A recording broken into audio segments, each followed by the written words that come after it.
Welcome back to another shitty movie review that I'm gonna do in my car again. I'm not gonna drive this time because I hate when the lights start flashing into the thing and then it just like ruins the camera angle. But that's what we're talking about. I just watched probably one of the coolest action films that I've seen in so long. It's like way better than Operation Fortune. Actually, the ending of Operation Fortune was pretty good when he bombed other things. But I can't really think of any other action movies that I've even really seen because I don't really go watch them anymore. I guess like the superhero movies, they're technically action films, but they're superhero films, so they don't technically count because all the action's kind of one-sided because you know who's gonna win unless they need to lose to get like a character arc. But again, this is not what we're talking about.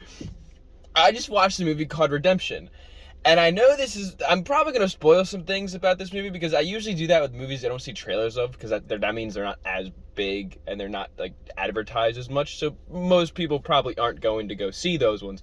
I have not seen a trailer for this, didn't see anything of it. I was just scrolling through the movie list because I've seen all the big ones. I saw Blue Beetle, I saw Oppenheimer, saw Barbie. I haven't seen Strays or Teenage Mutant Ninja Turtles yet, but they're like, they never go at the right times. So I was just scrolling through it and I saw a movie called Redemption. It had Liam Neeson in it, and I was like, Liam Neeson's a cool action hero guy. He was in those movies where they took his daughter like 8 times. You know? Why not go check it out? Holy shit, this movie was phenomenal. The movie is called Redemption. That name has nothing really to do with the movie. I think they just thought it was cool. They were just sitting there in their Canadian, it was made by Canada. Actually, it pointed out at the very end, I wanted to point this out, it was funded by the government of Canada. That was in the little credit scene. It just said that. So it's Canadian. So they were just sitting up there in Quebec, and they're like, what can we call this epic movie with Liam Neeson in it? Redemption. It's probably what the name has nothing to do with the movie. The movie is about Liam Neeson's character. His name is Matt. I will continue to call him Liam Neeson. So Liam Neeson's character is a guy. He's a hedge fund manager, I'm pretty sure. They don't really delve into it a lot, like the whole what he does or like their whole family dynamic. They do in a sense, but not in a big way. So he's like a hedge fund manager. He calls people, he gets them to invest, and he lies to them, and he gets their money. But he doesn't seem to do it in like a bad way. Like it's not like, there's no malice to it. There's no like end goal, like he's gonna steal all their money. Nothing. He just seems like an upfront guy. He's just an investment guy, I guess. I don't know what they're actually called. But he gets in a car, and there's a bomb under the seat of the car. There's just like a big ass little bomb there. And his kids get in the car with him because he's got to take them to school because him and his wife are arguing. You can sense some tension in their marriage from the scene too. That they were arguing. So his kids are in the car. He's got a teenage son and a little girl. The teenage son is like sort of a D-bag, but not a D-bag. He just acts like kind of a normal teenager where he's like pushes everybody off, puts his headphones in, kind of gets annoyed at everybody. But then he does this really cool thing with his sister where she shows him like a meme on her phone.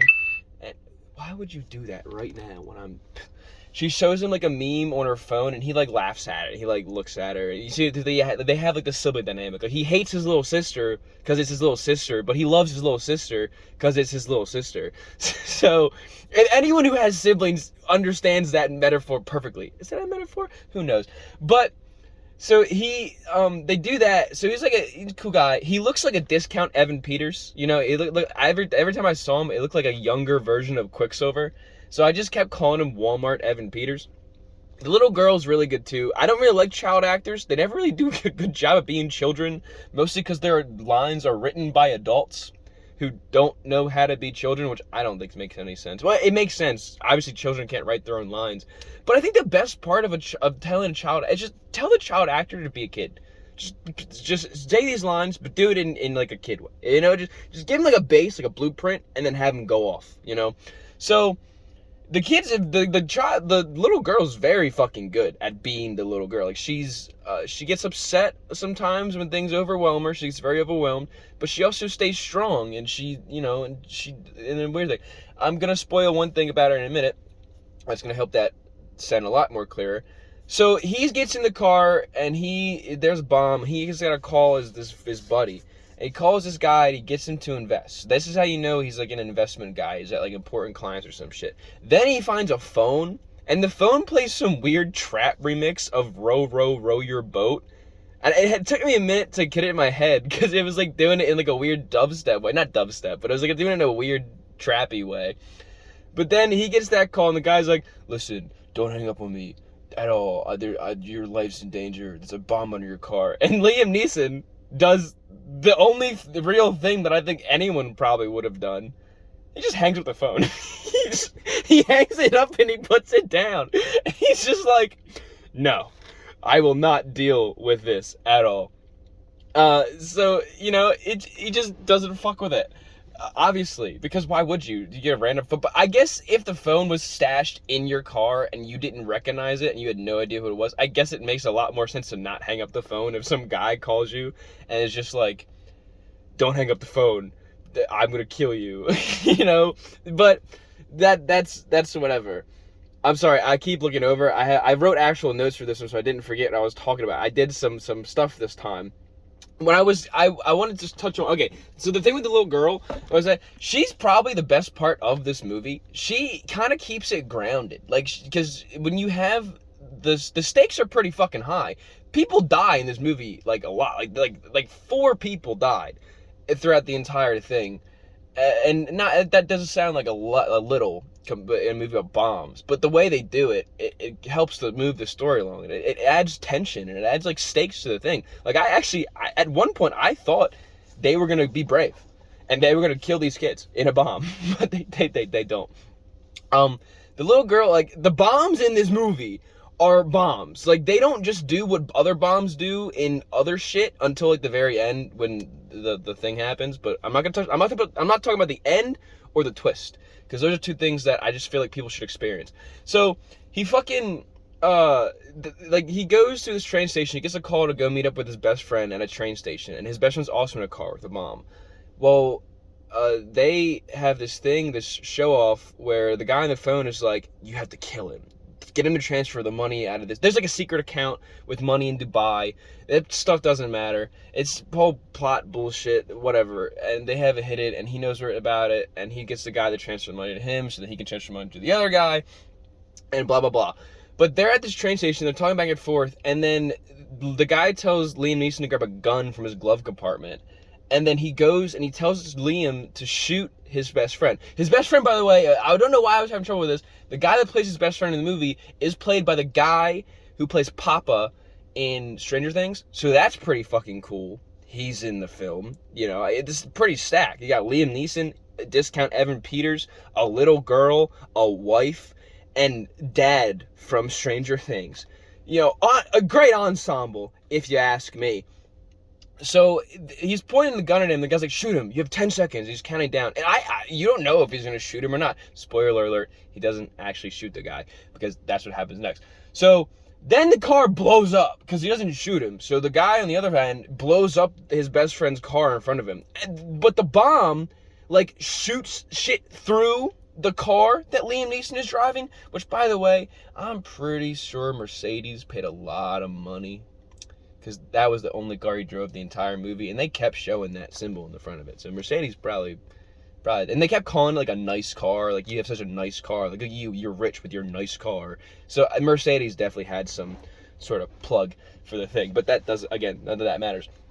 So it blows up, and the things shoot through the car. They open holes in it, burn through things, they break the glass and fucking everything, and a fucking shard gets hit in the little girl's leg. And they show that shit. Like, there's like a giant shard in her leg of metal. And the only reason I'm spoiling this is because of how she acts afterwards. It was just very good acting. It helped the situation feel a lot more real. The little girl, she knows everyone else is stressing out. She knows they're all freaking out because this whole bomb thing's going on. And she just like looks at her dad with blood coming out of her leg and this giant metal thing. And she's doing really good. She's crying, like her tears. But she's not crying like she's weeping. She's like holding it back, and she looks at Dad, she's like, Dad, I'm okay. She's trying to calm them down because she wants everyone to focus, and she doesn't want to be like to cause any more issues. She's just like, she's holding their legs, she's holding back her tears. She's like, I'm okay. I'm okay. And then her brother ties a thing around her, and she like whimpers really, really loud, trying to keep it in. And you can tell, like, she's actually trying, like, it feels like she's just trying to keep herself composed as to not add any more stress to the situation. What, for a little actor to portray that in that way and make me actually feel, like, emotionally attached to it is fucking amazing. I haven't seen that in so fucking long. It was just a very great part in a very good movie. So then what was it next? What was that? Hold on. Then there's this whole family dynamic you have going on with them. It doesn't delve into it too much, but you can kind of tell he's not a bad father. He's just like an absent father. He's not always in their life because he's always at work all the time, but they still like him. They still love him. Like the daughter treats him still like a dad. You have the one scene the teenager just calls him Matt, his real fucking name, because he's got to be rebellious as shit. And the teenager, Discount Evan Peters has a girlfriend. She plays like a small role in the movie. Liam Neeson hits her with a car.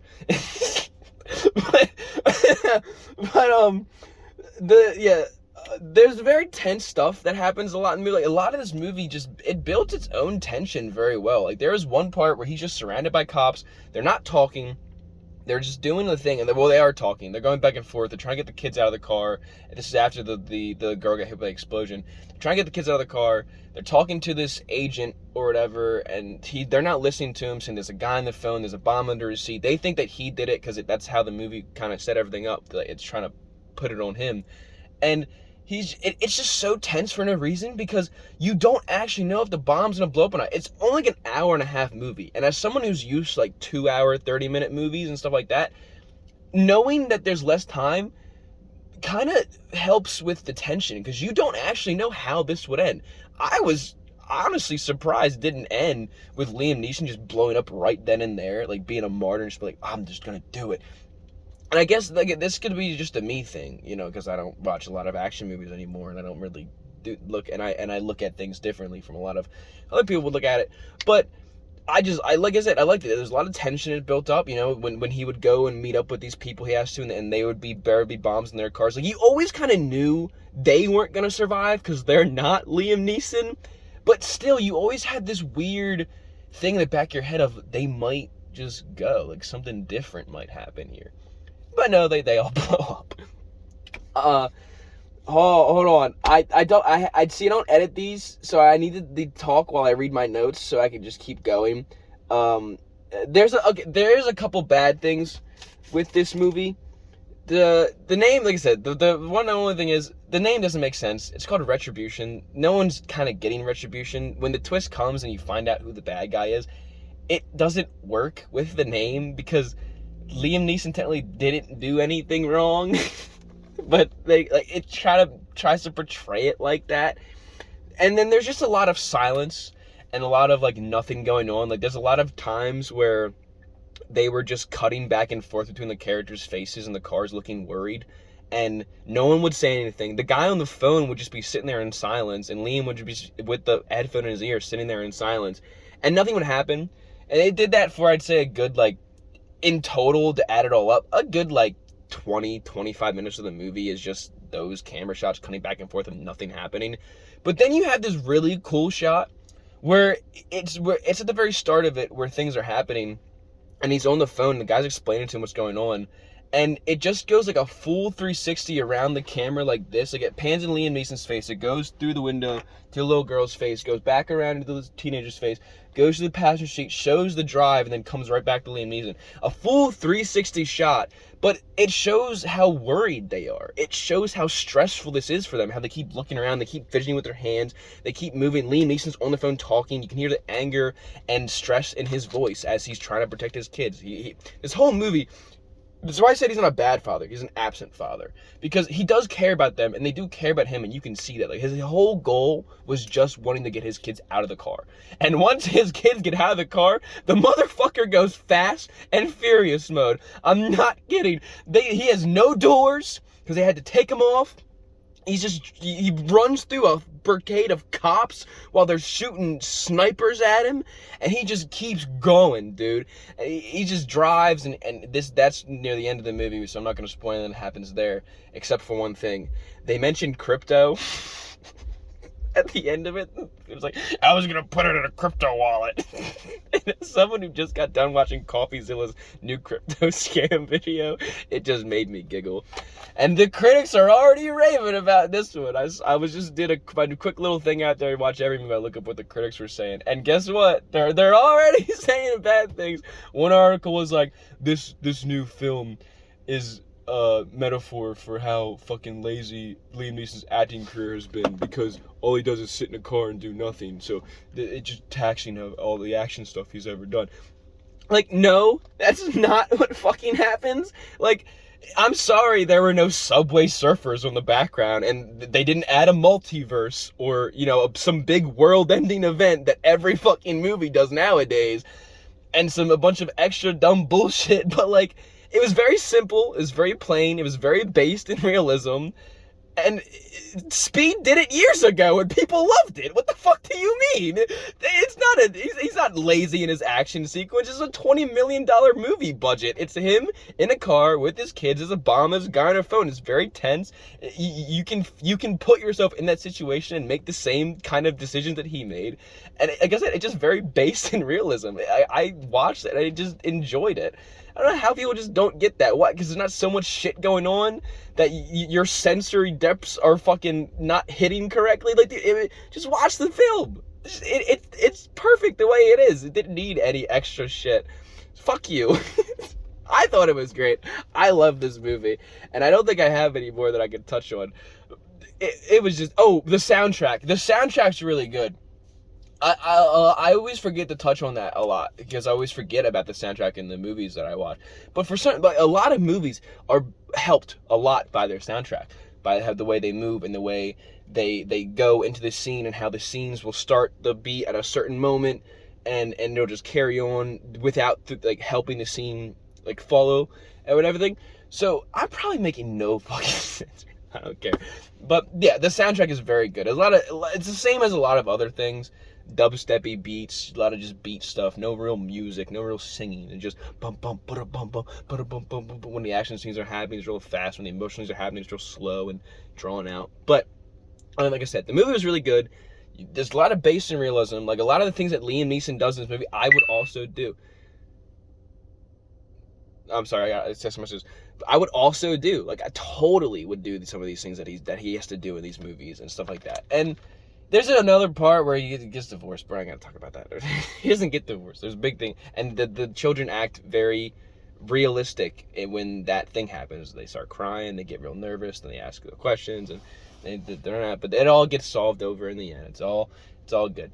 Like I said, the movie was great. I thought it was cool. It wasn't Liam Neeson's best movie. It wasn't the best action movie ever. But I love movies that can just have people sit in a room or sit in an enclosed space, make it tense, make it watchable, and just make it good when they're just in that one room. Like, Saw 1 did amazingly years ago. The movie Nefarious, a horror movie where it's just a guy in a room talking to a guy that's ready to get executed, who's possessed by a demon. That movie did it fucking amazingly. If you can take people and put them in a room and make a movie that is engaging and tense and just all around amazing, with the camera work, the soundtrack, the acting, the screenplay, the wording and stuff like that, then you've made a movie. Literally, then you can make movies.